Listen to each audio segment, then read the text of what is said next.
विष निघालं ना, त्याच वयात खरं तर गुरु सापडला पाहिजे.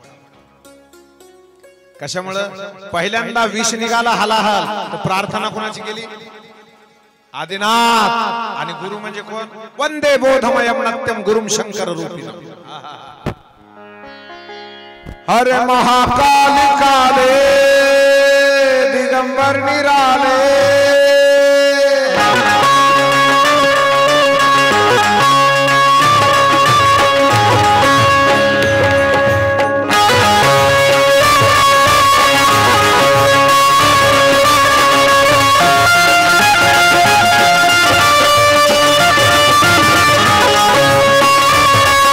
महाकाल काले दिगंबर निराले,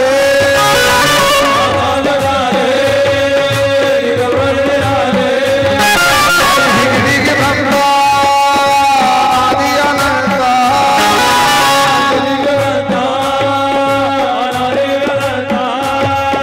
नमो सृष्टि रूपम नमो वृष्टि रूपम नमो जल स्वरूपम नमो पृथ्वी रूपम नमो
पहिल्यांदा काय निघालं? विष. महाराज, रामायणामध्ये एक चौपाई आहे गजानन, रामायणामध्ये गोड चौपाई. रामायण ऐकलंय तू? अरे बोला ना. त्या टीव्हीला बघितलं ना रामायण? काय गोड चौपाई.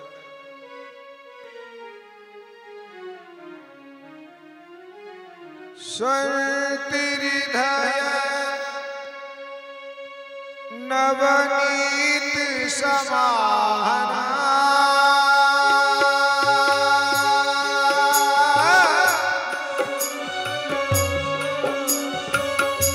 कहा कभी बलि कहे न जाना, सिया राम जय जय राम, सिया राम जय जय राम. ओ शस्त्रिधय नवनीत समाना, कहा कभी बलि कहे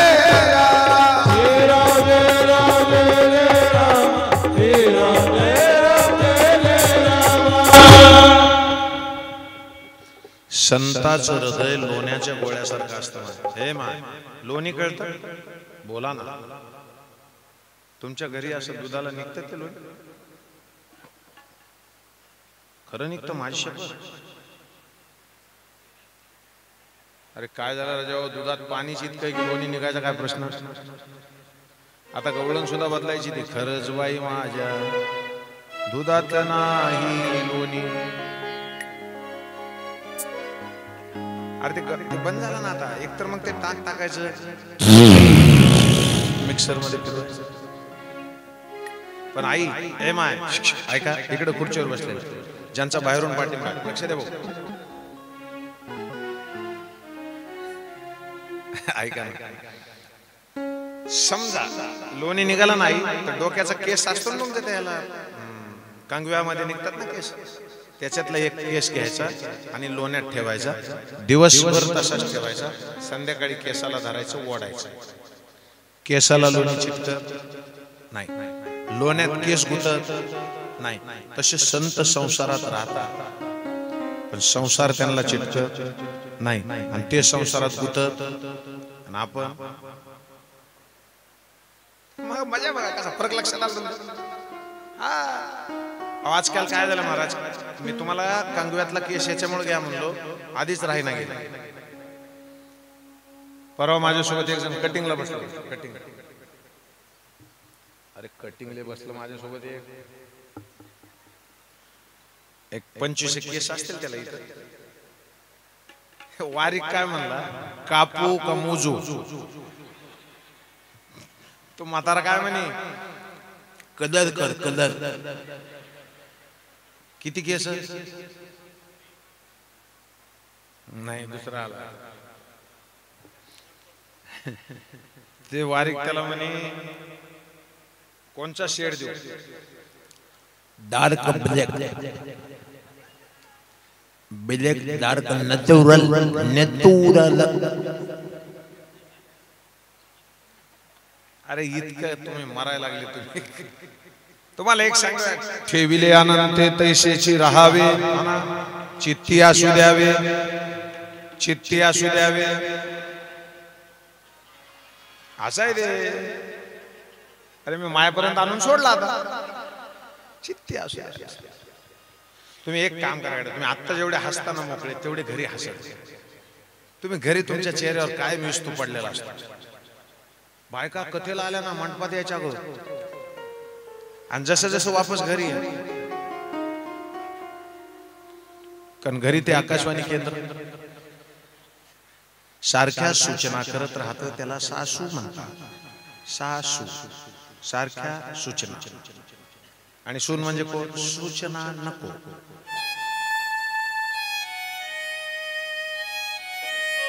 असलेलं आहे वाटतं मला, इतके खुश होते ते. आता बघा तुम्हाला हळू बोललेलं किती ऐकते बघायला. एक काकू मला भेटली, मला म्हणली तेव्हा कुठवर ऐकू गेले, तेव्हा याला आवाज वाढवायची गरज नाही, काय नाही भाऊ, असलेलं ऐकते. मी म्हणलं कस काय?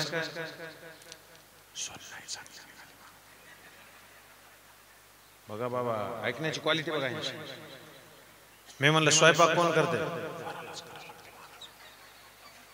आणि मी म्हणलं ह्या काय करतात? बी कोटार मारी नहीं गौज मेरी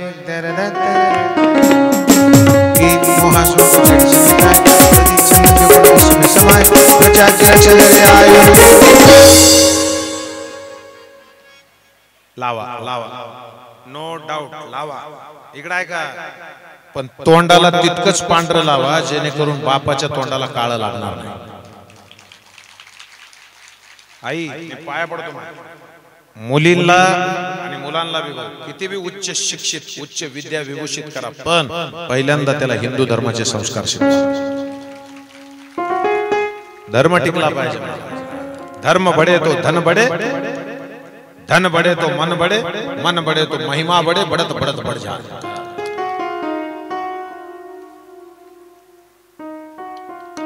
पहिल्यांदा काय निघालं? विष. कुणी पेलं ते?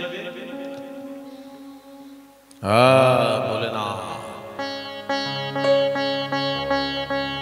बोलो महाकाल महाराज की.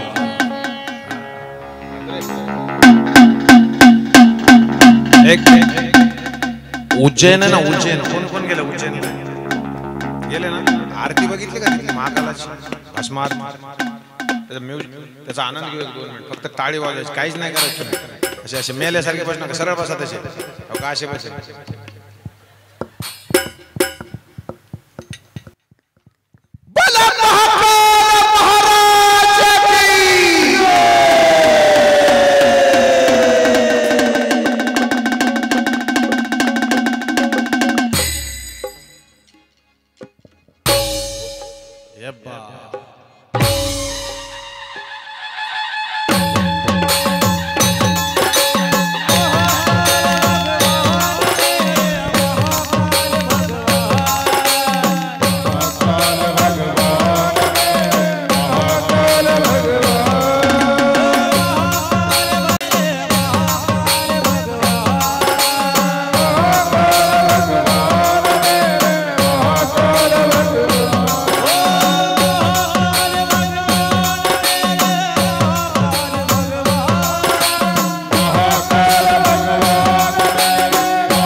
चालू बंद. Hello hello hello hello hello मनानं होतं काही हॅलो हॅलो हॅलो हॅलो नाही ते म्हणजे तो साऊंड वाला ना त्याची बी अशी थोडी मर्जी असते असं व्हावं पण ते लाईट बिल खुडीची कुठं आलो काय निघालं विष. चला पुढे. त्याच्यानंतर गौमाता निघाली कामधेनू ती ऋषींना दिली. उच्चैश्वा नावाचा घोडा निघाला तो दैत्यांना दिला. ऐरावत नावाचा हत्ती निघाला तो देवांनी घेतला. अप्सरा पारिजात आले ते देवांनी घेतले. घुसळणच्या वेळेला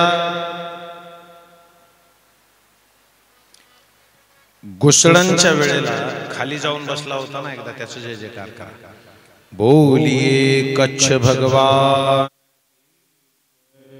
त्याच्यानंतर लक्ष्मी आली. आई लक्ष्मी आली ना ते हार फुट गेली.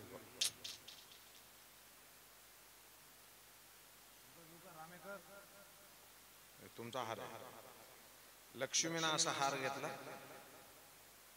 भाऊ आपल्या बी लक्ष्मीनं असंच घेतला. काय होता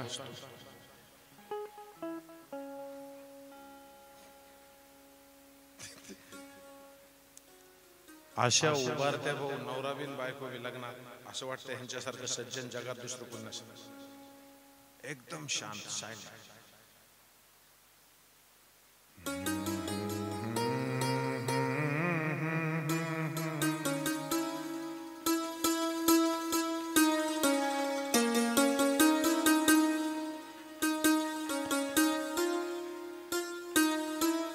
मला महिलांच्या ताकदीची खूप चांगलं वाटतं ना बाबा.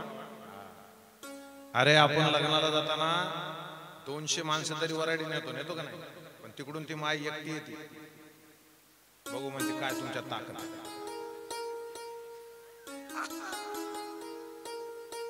माझ्या मित्राचा एक भाऊ होता छोटा तो रडायला लागला. त्याच्या वडिलाकडे जाऊन म्हणा दादा वडिलाला म्हणायचा बाबा आपली ताई लई रडते. त्याचे वडील काय म्हणाले मंडपाच्या दरवाजापर्यंत जाऊस तर ती रडते तिथून पुढे दाजी रडतो. पुन्हा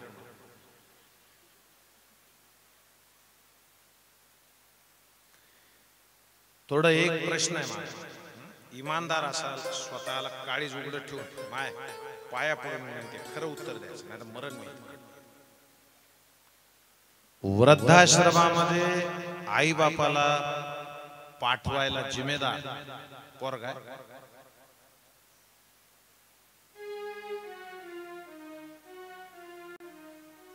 जर पोरगा जिम्मेदार असला असता ना तर त्यानं अगोदरच टाकला असता ना. बोलू थोडं मोकळं ऐकता. ताटावर बसलेलं पोरग जेव्हा खाताना पटपट जेवून बाहेर निघतं ना त्यावेळेला त्याचा बाप माग पळत जातो. म्हणतो दादा सोन्या तू जेवला नाही रे. हो तो काय म्हणतो जेवलो बरं माझ्या डोक्याला ताण देऊ. त्याचा बाप म्हणतो भांडणं झाले का काय. तो म्हणतो हो. काय म्हणते ती तुमच्या सोबत नाही राहायचं. बाप काय म्हणतो ये तू शाळेला जाऊन ड्युटी करून ये आल्यावर बोल. स्वतःच्या बायकोला तो नवरा घेऊन जातो शेतात आणि वावरात तिला समजून सांगतो. आणि पोरगा आल्याच्या नंतर त्याच्या पाठीवर हात फिरून म्हणतो सोन्या तुला नोकरीला लई लांब जावं लागतं. असं कर बायकोला घेऊन तिथंच राह. दिवाळीला सुद्धा आमच्याकडे नाही आला तरी चालतं. छातीवर दगड ठेवून निर्णय घेतो त्याला बाप म्हणतात. कसं सोडा वाटत असेल पाया पडतो राजा. माझी कथा ऐकल्याचं एकच फळ आहे. तुम्हाला जर पाहिजे असेल जोपर्यंत आईबाप जिवंत आहे तोपर्यंत त्यांना जीव घाला असं नाही म्हणणार. पण रोज कमीत कमी तुम्ही जेवलात का असं विचारल्याशिवाय जेवण करू नका. तरच माझी कथा ऐकल्याचं सार्थक झालं. तुम्ही कधी विचारा ना वडिलांना विचार बरं रोज वडिलांना आईला तुम्ही जेवलात का विचारणारे किती जण आहेत 1 2 3 4 रोज छाती चमकन खटकून पका पका हात वर करून 5-7 जण आहेत बाबा एकच विनंती आहे ना विचारा ना त्यांना ज्या दिवशी तुम्ही विचारता ना त्या दिवशी ती म्हातारी गावात सांगते सगळ्या वर्ग आताच विचारून गेला जेवला अरे काही नाही पाहिजे तुमच्याकडून त्यांना तुमच्याकडून फक्त प्रेम पाहिजे ते देऊ शकत नाही कशाला भागवत ऐकता कशाला चिंतन ऐकता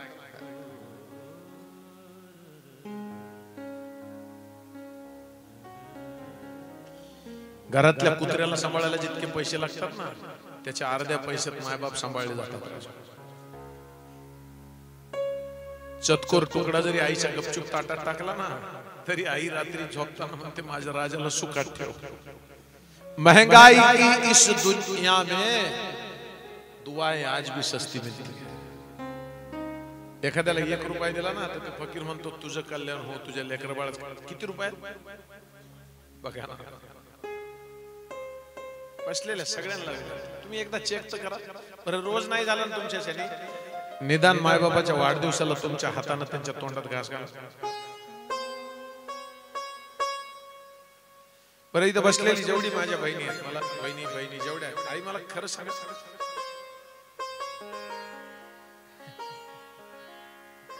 फक्त इगो याच्यामुळेच कुटुंबातले नाते संपतात बाकी काय आई तर तुम्हाला तिकडे होती ती बी रागवत होती तिचा एवढा राग तुम्हाला आला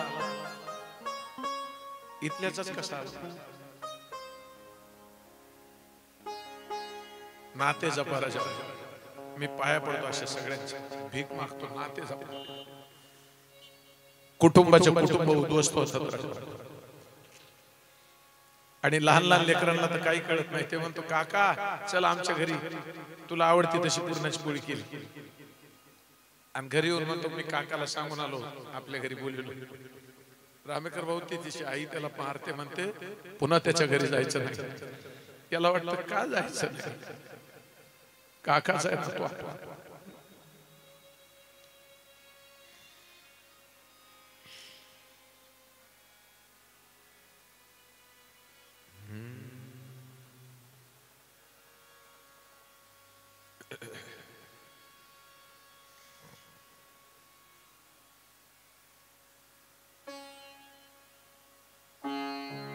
इतनी शक्ति हमें दे न दाता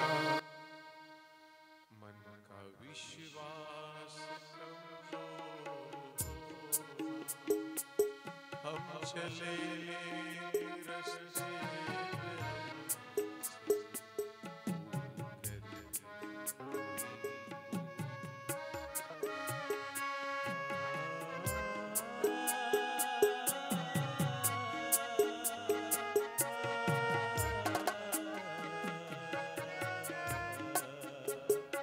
हम न सोचे हमें क्या मिला है हम ये सोचे किया क्या है फूल खुशियों के बाटे सभी को सबका जीवन बन जाए मधुबन किसी का किसी से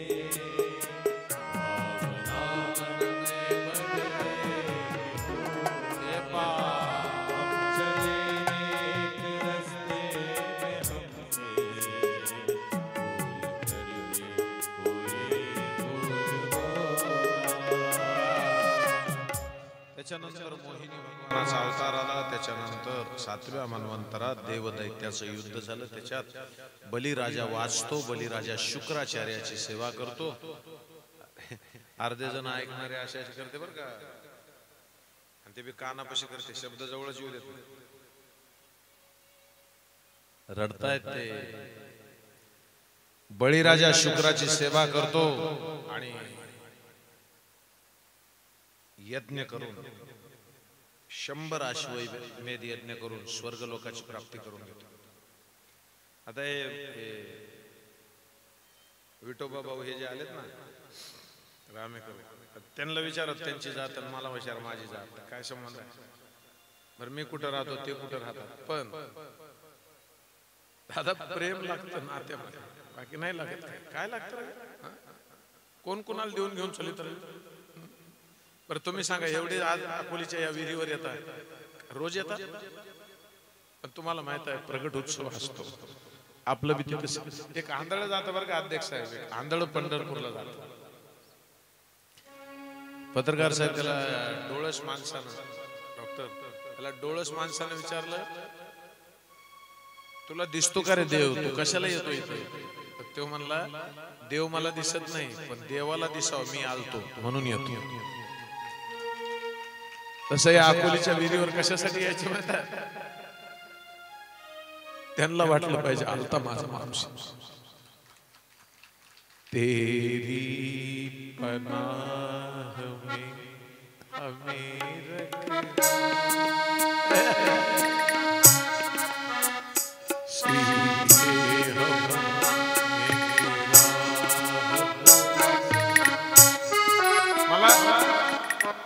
महाराज मला आज मी जेव्हा बिमार होतो गजानन महाराजाच्या मंदिरात पडून राहायचो, तो दिवस आज बी आठवतो. ती भाकरी हातात घ्यायची,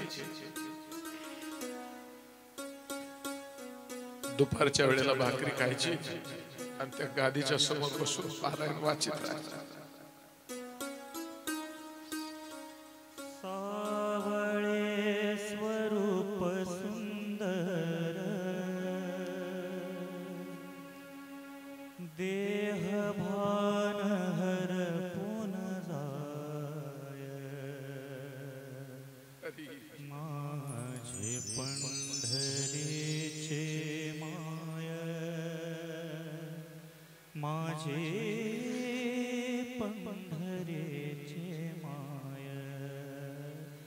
अतिशय प्रेम केलं महाराज.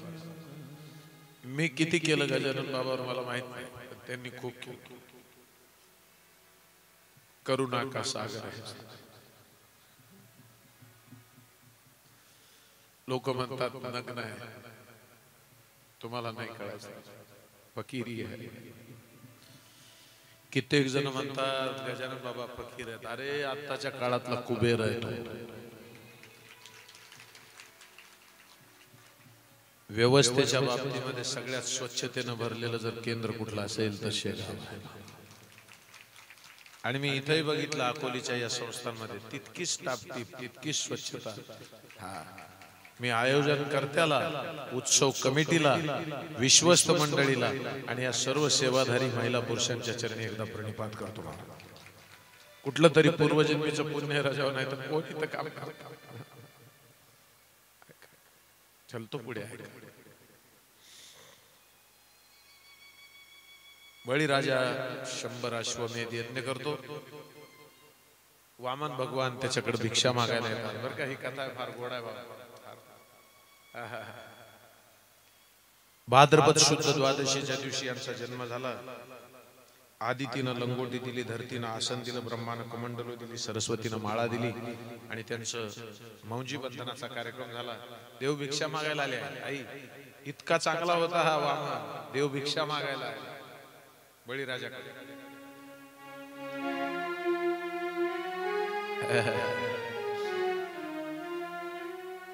तेरा होगा बड़ा एहसान कि युग युग तेरी रहेगी शान. भगत भर दे जोरी तेरे द्वार खड़ा रे भगवान.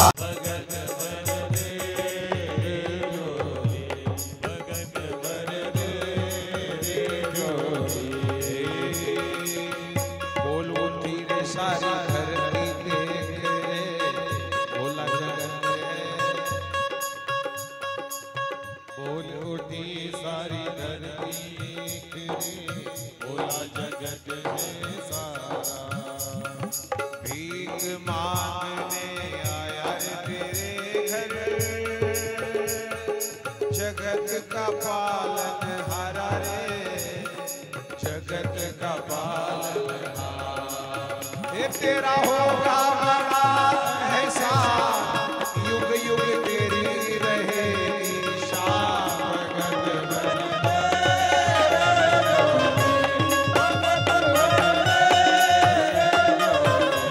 भगत भर दे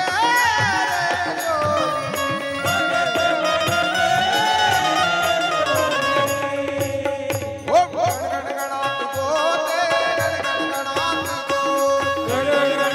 बोले, गणगणात बोले, गणगणात बोले, गणगणात गणगणात गणगणात गणगणात बोले, गणगणात बोले, समर्थ सद्गुरु गजानन महाराज की।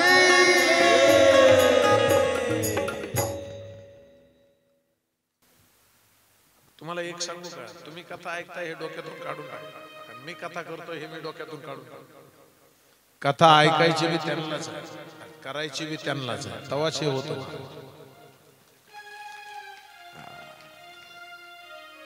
चला 1-2 मिनिटं पुढे चलो आता. मग बळीराजाला 3 पाय जमीन मागितली, हे माहित आहे तुम्हाला, यातला बारकावा सांगतो फक्त. 3 पाय जमीन मागितल्याच्या नंतर ते पहिल्या पायात स्वर्ग, दुसऱ्या पायात ते पाताळ, काय ते झालं सगळं. आता पाय कुठे ठेवायचा, बळीराजानं असं मस्त केलं. बोलू का थोडं. देवाच्या पायावर डोके ठेवणारे लय भेटतात महाराज, पण भक्ताच्या डोक्यावर पाय ठेवणारा देव एकटाच आहे तेवढा. पण त्याला नेलं पाताळात. पण ऐका ना, म्हणून मी लोकांकडून दान घेण्याच्या भानगडीत पडत नाही. ज्याच्याकडून दान घ्यायचं असताना त्याच्याकडे नोकरी करावं लागतं. बळीराजाच्या दारात द्वारपाली करत होता भगवंत. ऐका आई, बहिणी करू, लक्ष्मी आहे ना कोणची, जणू काय यांच्या ओळखीची हो म्हणते.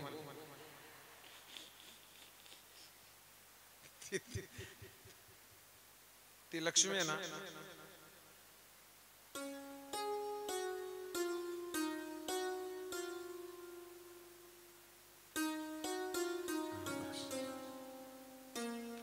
छान, किती आनंद,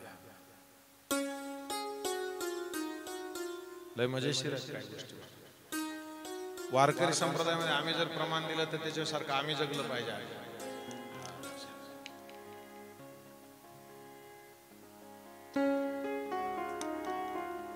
एक पाटील होते बरं का, त्यांच्या गाडीत मी बसलो.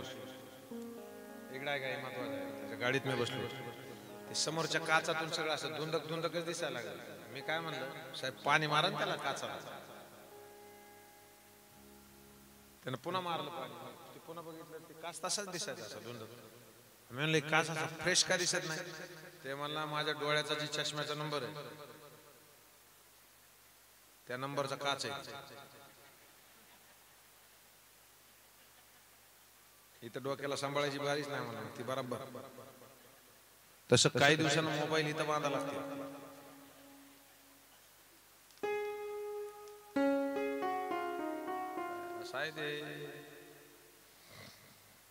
लक्ष्मी माहिती ना तुम्हाला कोणची, ऐका ना, ते लक्ष्मी राजा ऐका ना, ती लक्ष्मी आहे ना, त्या लक्ष्मीनं नारदाला विचारलं का हो आमचे मालक खाली गेले ते वामनाच्या टायमाला ते आलेच नाही वापस.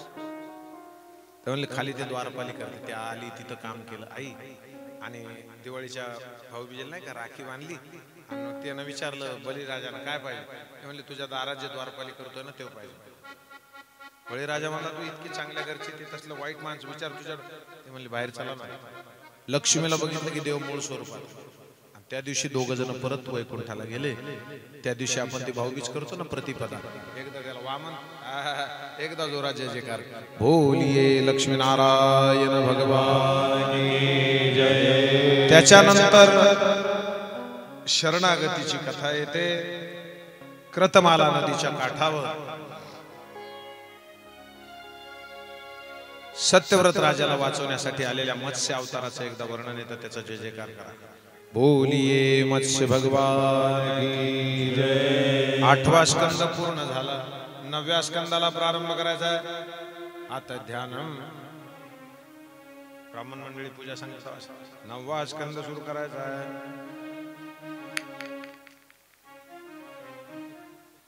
वाचता वाचता हसते बाबा. अरे म्हणलं कुठले तुम्ही? अमरावती. फार मजा आहे आई. 9वा स्कंद सुरू करताय.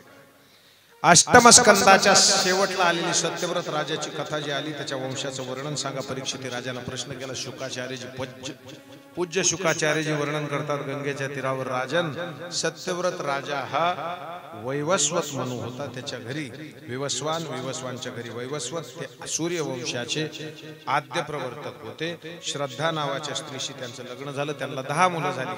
मुलं ऐका. इक्ष्वाकू नग शर्याती दिष्टी पुरुष नारीशंत प्रशग्न नभग आणि कवी. त्या नभगच्या घरी शंकराच्या कृपेनं नाभाग जन्माला आला आणि नाभागाच्या घरी अंबरीशी नावाचा राजा जन्माला. कोण? अंबरीशी. कोण? अंबरीशी राजानं 1 वर्षभर एकादशी केली होती कृष्णाची प्राप्ती व्हावी म्हणून. किती वर्ष? बोला ना. बरं, दर 15 दिवसाची एकादशी कुणाकुणाला असते? हात वर करा. छान. ज्याला नसती ते करा. तुमच्या काय लाज वाटतो? बरं एकादशी करून काय गप करतात काय? मरुस तर हानी. 9 वाजता गिलासभर दूध, 10 वाजता भगरीच्या दशमी, 11 वाजता फराळ, 12 वाजता पुन्हा 2 शेप, खिशात 2-4 शेंगदाणे. हा मरतो का काय? किती खातो? आणि रात्री पुन्हा बसत येतो तू. मला साबुदाणे ऍसिडिटी होती. अरे मापात खात जा ना दलिंदरा. हा टोपल्याने साबुदाणे हाणतो आणि मला म्हणतो पित्त होतो.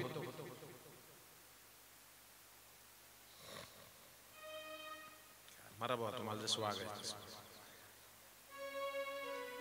हरी पाण्यावरी डोले माझी डगमगी नावर हो. पंढरीच्या पांडुरंगा बिगी बिगी धावर.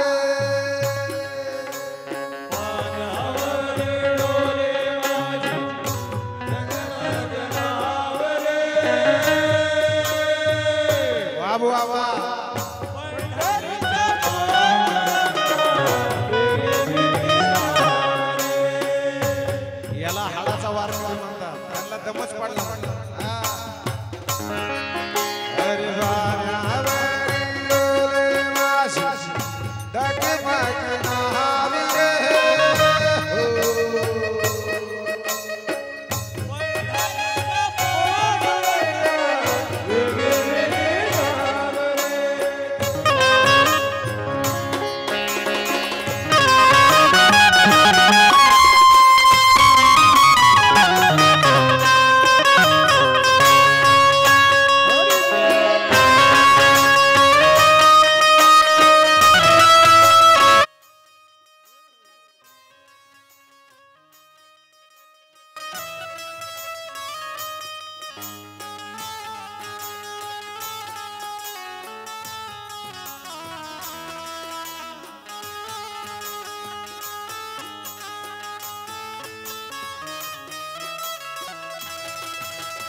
त्यांनी पिलं, पण दुर्वासा ऋषींना राग आला.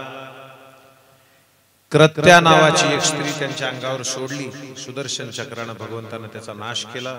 पुढे मनुपुत्र इक्ष्वाकूच्या वंशामध्ये मॉनिटर वाढवा. इक्ष्वाकूच्या वंशामध्ये माधंदा नावाचं प्रकरण येतंय. त्यांना 50 मुली झाल्या. त्यांचं लग्न सौभरी नावाच्या ऋषी सोबत झालं. त्याच्यानंतर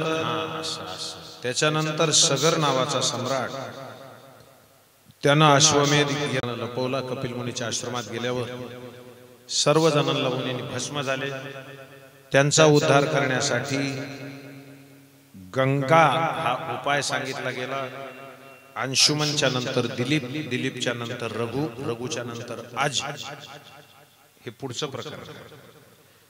पण अंशुमन, दिलीप आणि दिलीपच्या नंतर भगीरथ नावाचा राजा यांनी प्रयत्न केले आणि पृथ्वीवर गंगा आणली. एकदा जय जयकार बोलिये गंगा मैया की जय. इथून पुढे खटवांग नावाच्या राजाचं चरित्र येतं आणि त्याच्यानंतर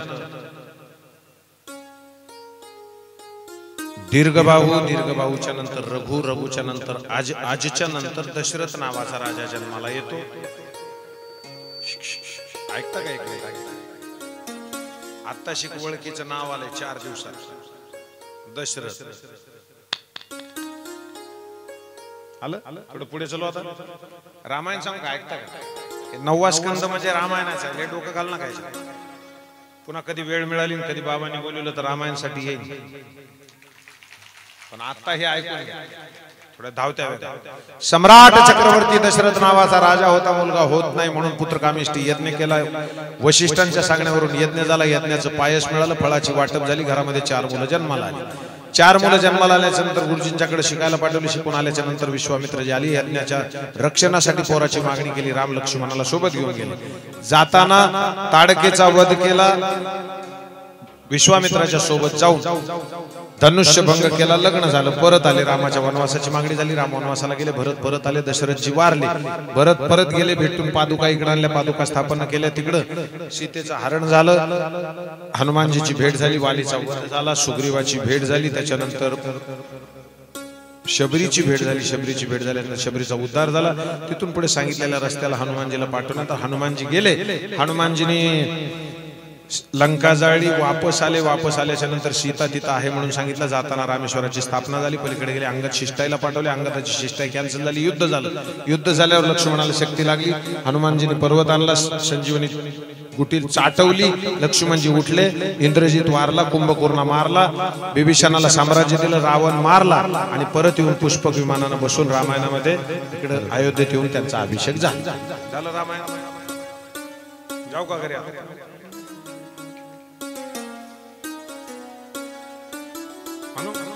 फार गोड आहे का?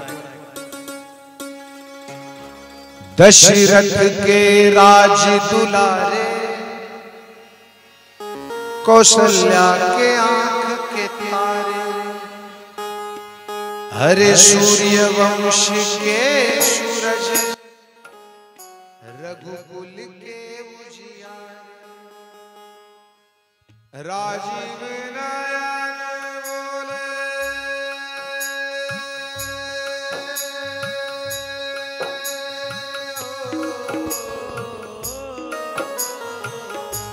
राजीव नयन बोले, मन भरी वाणी, राम कहानी सुन रे, राम कहानी, सब गाइए, राम कहानी सुन रे, राम कहानी, वेश भिक्षु का धर के, भिक्षा का आग्रह करके, जनक सुता सीता को छल बल से ले गया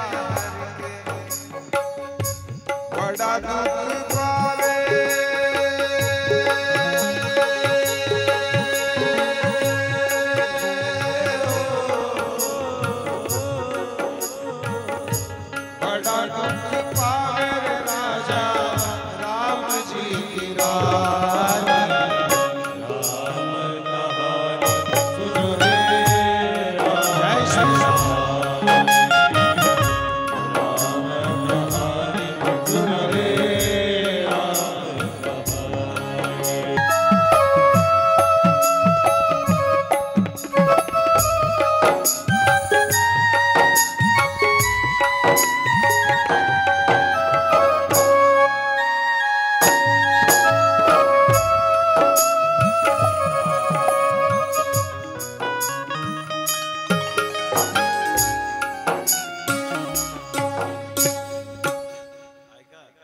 अध्यक्ष साहेब,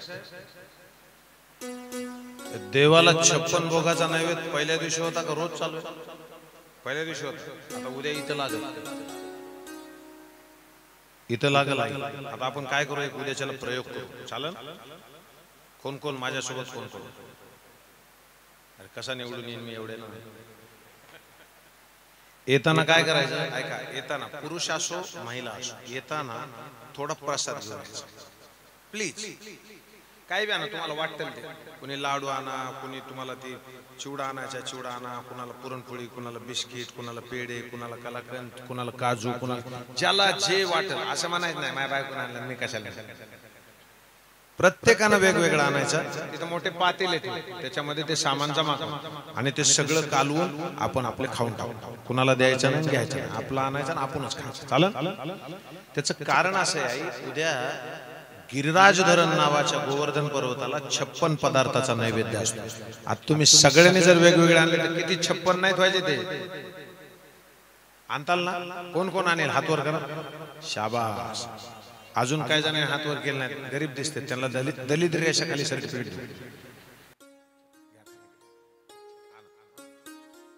अरे कल तो लाला को भोग लगेगा. आबो आबो ऐसा मरिया बेगा आबो, जी मोजी भोग लगाबो, 56 भोग तैयार जी, थारा ना बनिया करे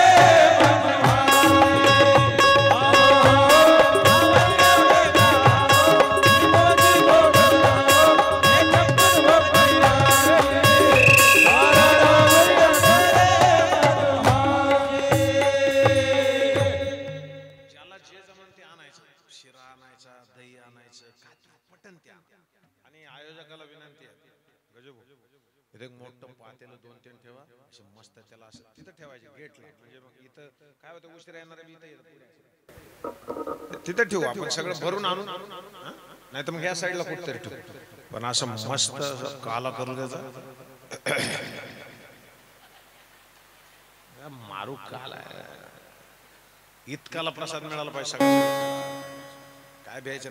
अरे जमा तरी कशाला ठेवता? कोरोना आत्ताच होऊन गेला, तुम्हाला सगळ्याला माहिती आहे. काहीच राहत नाही मागे. सकाळी पॉझिटिव्ह, दुपारी ऑक्सिजन, संध्याकाळी भेंटी, सकाळी फुफुटा.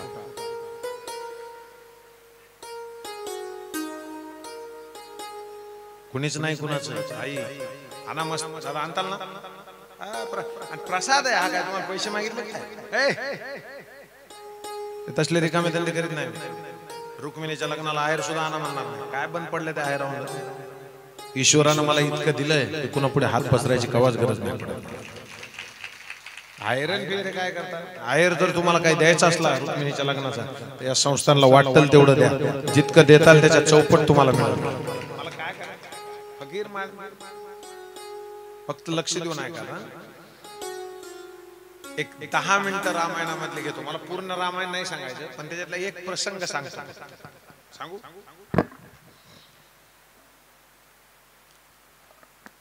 एक समजा 4 वाजता सुटत असती, 10-5 मिनिट इकडे. महाराज 10-5 मिनिट इकडे तिकडे चला. तुम्हाला परवडतं, पण मला परवडलं पाहिजे. अरे आज बी आहे ना, 2 टर्म मध्ये काम चालू आहे. ऐकताय? फार गोड ऐका. प्रभू रामचंद्राला वनवासाची मागणी झाली. दशरथजी 10 मिनिटं तुमच्या पाया पडतो. अत्यंत लक्ष, आपसात न बोलताय का, शूटिंग न करताय का. दशरथजी पलंगावर झोपलेले घरातल्या राजमहालात. कौशल्या आई शेजारी बसली. एकदा कल्पना करा सगळे. रामेकर माय आई असा हातामध्ये हात आहे आणि दशरथजी कौशल्याला म्हणतात, कौशल्या तुला या भिंतीवर काही दिसतं का? कौशल्या म्हणते नाही दिसत हो. अगं मला या भिंतीवर श्रावण बाळ दिसतो. आजी मरताना माणसं थोडी संबंध नसल्यासारखी बडबड करतात.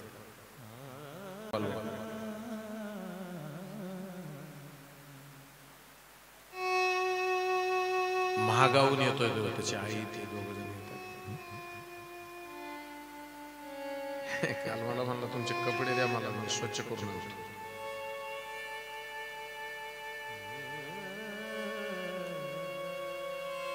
कौशल्या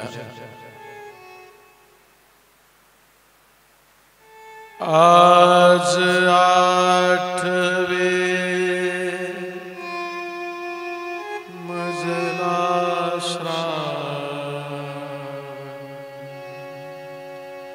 शब्द वेधती राम मृगयाभीषण राम पारिधीत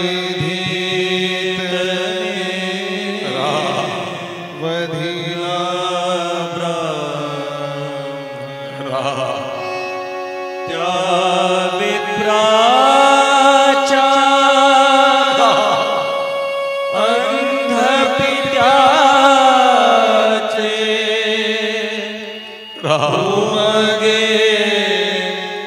दुःख दाटला चोहीकडे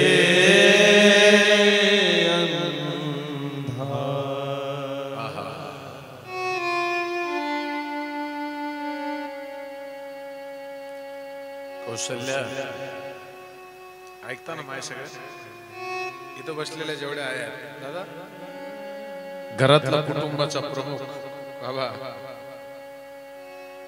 तो म्हणतो मी शिकारीला गेलो होतो ना, तर माझ्या हातून बाण निसटला, तो हरणाच्या ऐवजी श्रावणाला लागला. त्यानं सांगितलं माझे आई वडील पाण्यानं व्याकुळ येतो, त्यांना एवढं पाणी द्या. मी हातात कलश घेऊन गेलो, हाताला धक्का लागला त्याच्या वडिलाचा, आणि डॉक्टर ते काय म्हणतात, ते म्हणले तू माझं श्रावण नाही, माझं बाळ कुठे. मी त्यांना खरं सांगितलं. त्यावेळेला त्यांनी शाप दिला होता कौशल्या की पुत्र वियोगानं तुझा मृत्यू होईल.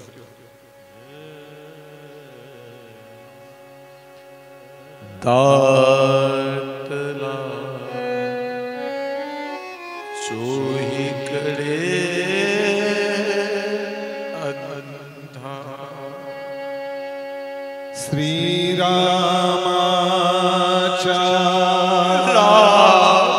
स्पर्शावाचून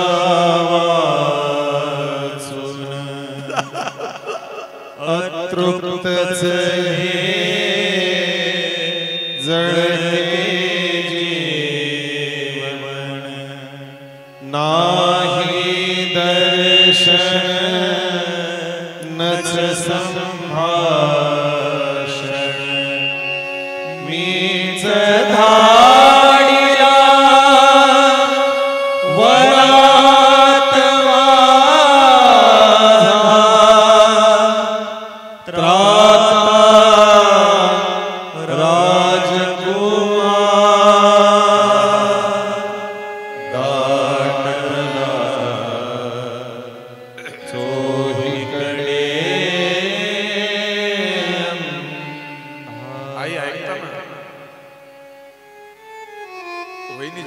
सगळ्यात मोठा राजा आहे पत्रकाराचा, पण तरी सुद्धा हात जोडून स्वतःच्या बायकोची माफी मागतो, स्वतःच्या सुनाची माफी मागतो, स्वतःच्या प्रजेची माफी मागतो. तुमच्या करी तो मज कौसल्या क्षमा सुमित्रे पुत्र क्षमा देवते सती क्षमा प्रजा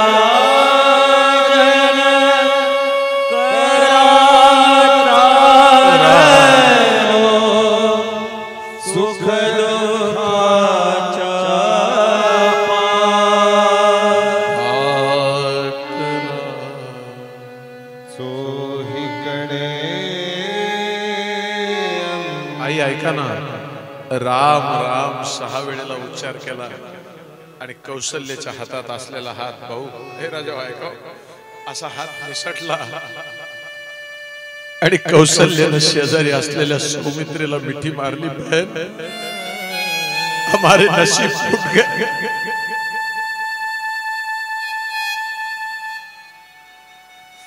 बातमी वाऱ्यासारखी अयोध्येत पसरली.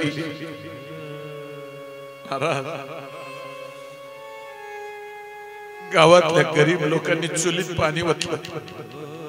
आमचा अन्नदाता गेला.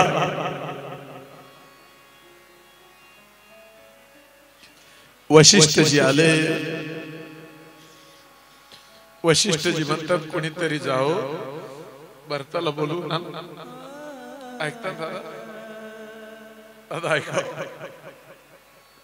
माय बाप भरताला बोलवायला पाठवलं, पण त्या पोरांना काय सांगितलं, आई त्यांना सांगितलं की त्याच्या समोर गेल्यावर डोळ्यात पाणी येऊ देऊ नका. आई तर बसलेली कोणची माय, मला सांग माय,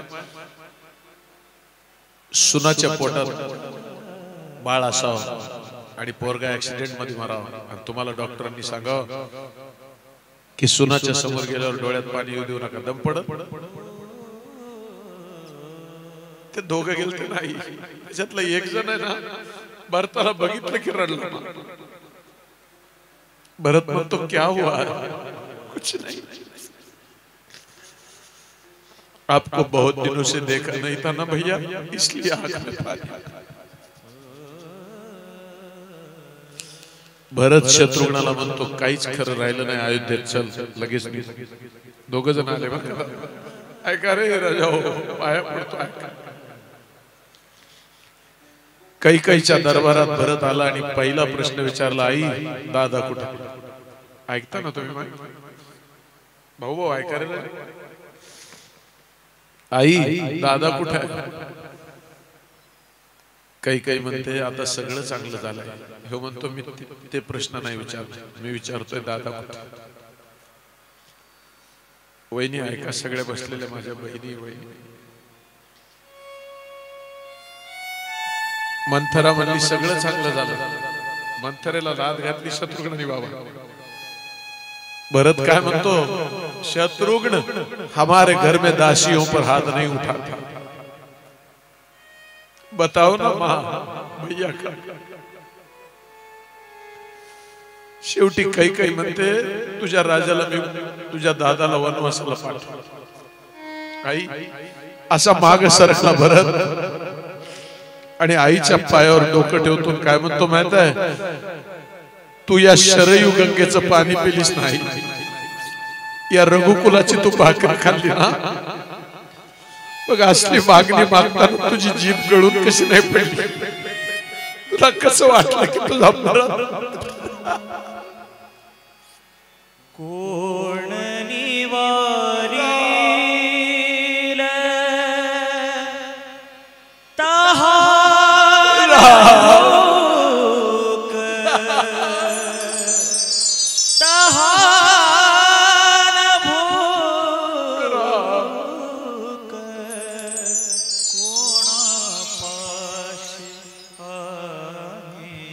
सांगाव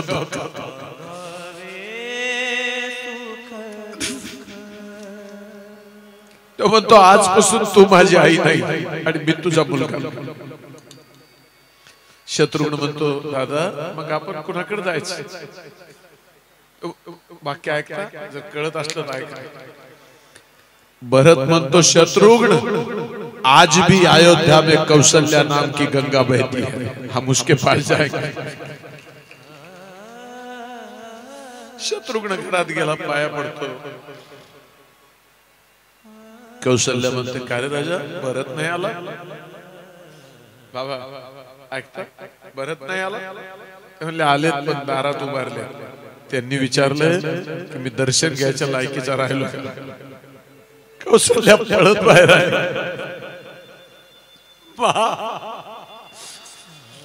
मैं वो पापी भरत हूं जिसकी वजह से राम भैया को वन को जाना पड़ा.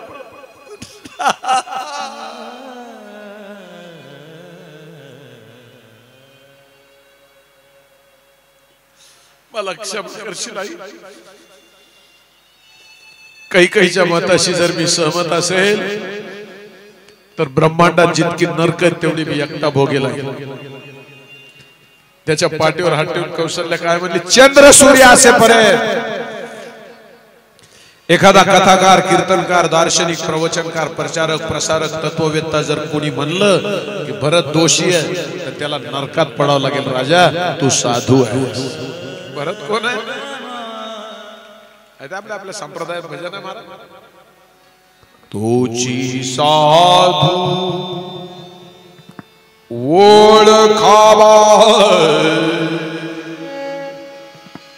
देवतेची जारा